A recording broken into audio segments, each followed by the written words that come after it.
क्या आपके हाथ में भी पैसा आता है और तुरंत चला जाता है? तो यह बुक समरी आपके लिए। यह बुक बताती है कि पैसे को कैसे मैनेज किया जाता है और आज मैं आपके लिए लेके आया हूँ इस बुक की हिंदी समरी जो आपको पैसे मैनेज कैसे करते हैं यह सिखाएगी। तो स्वागत है हमारे बुक प्लस चैनल पर। चलिए शुरू करते हैं इस बुक की समरी को। पैसों की मनोवैज्ञानिक the psychology of money, Morgan Housel द्वारा लिखित द साइकोलॉजी ऑफ मनी एक ऐसी किताब है जो धन, निवेश और वित्तीय सफलता के पीछे के मनोवैज्ञानिक पहलुओं को उजागर करती है। यह किताब सिखाती है कि पैसा कमाने और उसे प्रबंधित करने में हमारा व्यवहार, सोच और भावनाएं कितनी महत्वपूर्ण होती हैं। यह मात्र एक वित्तीय मार्गदर्शिका नहीं है बल्कि एक ऐसा दर्पण है जो हमारी आदतों और निर्णयों पर प्रकाश डालता है। नंबर 1, पैसा और व्यवहार। पैसा गणित से अधिक व्यवहार का विषय है। यह इस बात पर निर्भर करता है कि आप कैसे सोचते हैं और परिस्थितियों में कैसे प्रतिक्रिया देते हैं। अधिकांश लोग धन के मामले में तर्क के बजाय भावनाओं से प्रेरित होकर निर्णय लेते हैं। उदाहरण के तौर पर कुछ लोग जोखिम से डरते हैं और निवेश नहीं करते हैं, जबकि कुछ लोग अति आत्मविश्वास में गलत निर्णय ले लेते हैं। हाउसल कहते हैं कि पैसा संभालने का सबसे बड़ा गुण है अनुशासन और धैर्य। नंबर 2, भाग्य और जोखिम।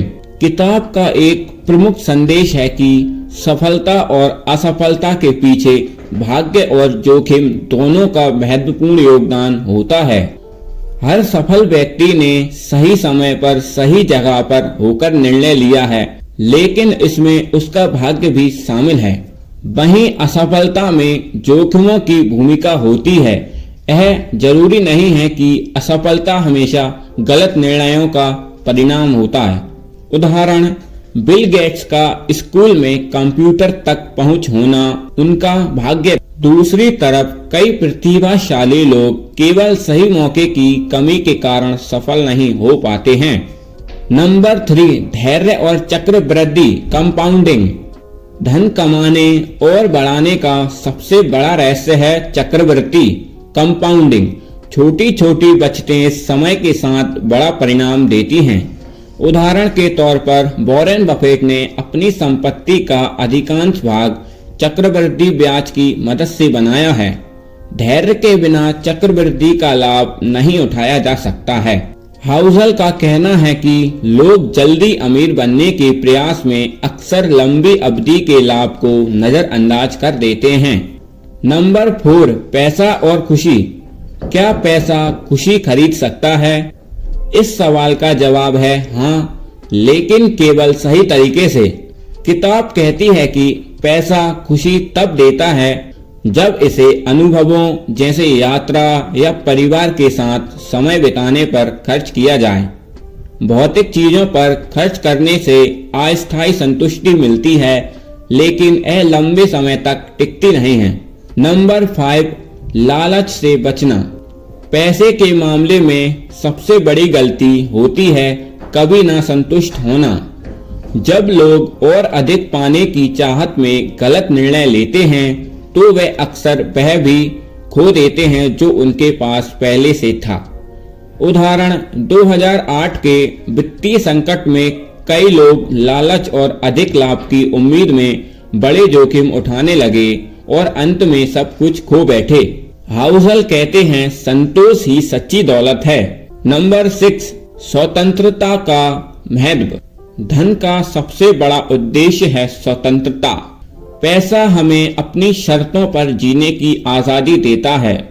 स्वतंत्रता का मतलब है कि आप अपने समय और ऊर्जा को उन चीजों में लगा सकते हैं जो आपके लिए वास्तव में मायने रखती हैं।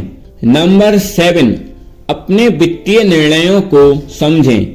हर व्यक्ति की पैसे के प्रति सोच उसके अनुभवों पर आधारित होती है। अगर आपने बचपन में गरीबी देखी है तो आप धन बचाने के लिए अधिक सतर्क हो सकते हैं। अगर आपने हमेशा आर्थिक स्थिरता देखी है तो आप जोखिम लेने में अधिक सहज हो सकते हैं। मॉर्गन हाउसल कहते हैं कि अपने अनुभवों और दृष्टिकोण को समझकर ही आप सही वित्तीय निर्णय ले सकते हैं।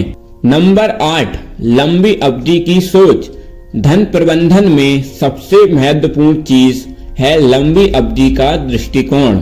लोग अक्सर छोटी अवधि के लाभ के लिए दीर्घकालीन दृष्टि को त्याग देते हैं।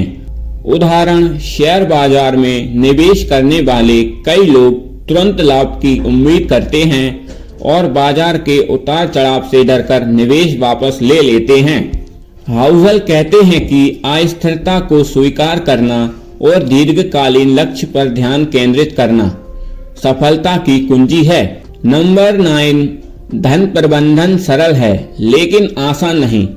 धन प्रबंधन का मूल मंत्र है कम खर्च करें, अधिक बचाएं, लेकिन इसे अपनाना आसान नहीं है क्योंकि भावनाएं और सामाजिक दबाव इसमें बाधा डालते हैं।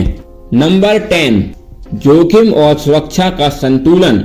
धन प्रबंधन में जोखिम और सुरक्षा के बीच संतुलन बनाना जरूरी है। ज्यादा जोखिम लेने से आप सब कुछ खो सकते हैं, वहीं ज्यादा सतर्कता आपको वृद्धि के अवसरों से वंचित कर सकती है। निष्कर्ष, द साइकोलॉजी ऑफ मनी हमें सिखाती है कि धन का प्रबंधन केवल आंकड़ों और तकनीकों का मामला नहीं है। यह हमारे व्यवहार, धैर्य और भावनात्मक बुद्धिमत्ता का खेल है। हाउसल का मुख्य संदेश है साधारण बनो, लालच से बचो, धैर्य रखो, स्वतंत्रता का महत्व समझो। यह किताब न केवल धन के प्रबंधन के लिए है बल्कि जीवन को बेहतर तरीके से जीने के लिए एक मार्गदर्शिका है। तो दोस्तों, यह रही द साइकोलॉजी ऑफ मनी की हिंदी समरी।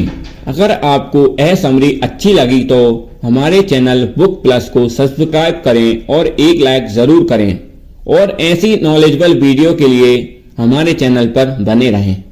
धन्यवाद।